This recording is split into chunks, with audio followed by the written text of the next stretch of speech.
Realisht ne kemi po dhe jemi të gjithë dëshmitar që Partia Demokratike e Kosovës me në krye Bedri Hamzën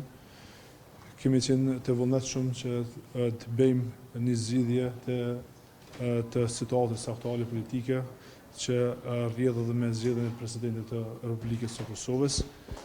Dhe kemi qenë pro një kandidati konsensual, po jetë që nuk është arrit ajo figurë që të realizohet dhe të propozohet. Dhe kemi dhënë edhe propozimet tona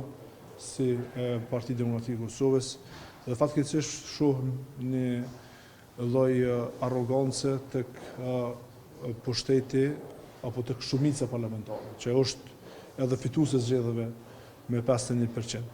Prandaj përgjegjësia kryesore i mbetet vendvendosjes duke dhënë na kontributin ton në zgjedhjen e këtij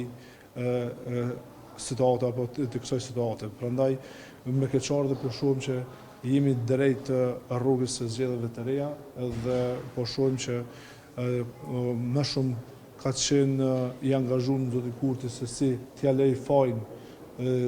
opozitës, se sa t'i zgjedh problemet reale të qytetarëve, që mirë apo keq kishte ardhur deri te zgjedhja reale apo të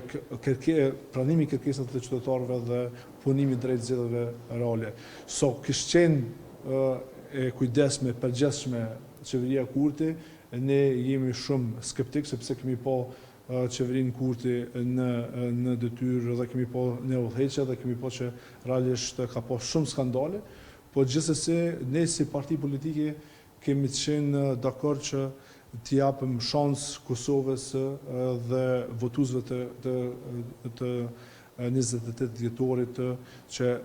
të jetësoj platformën pavarësisht pse ne nuk jemi pjesë e qeverisë.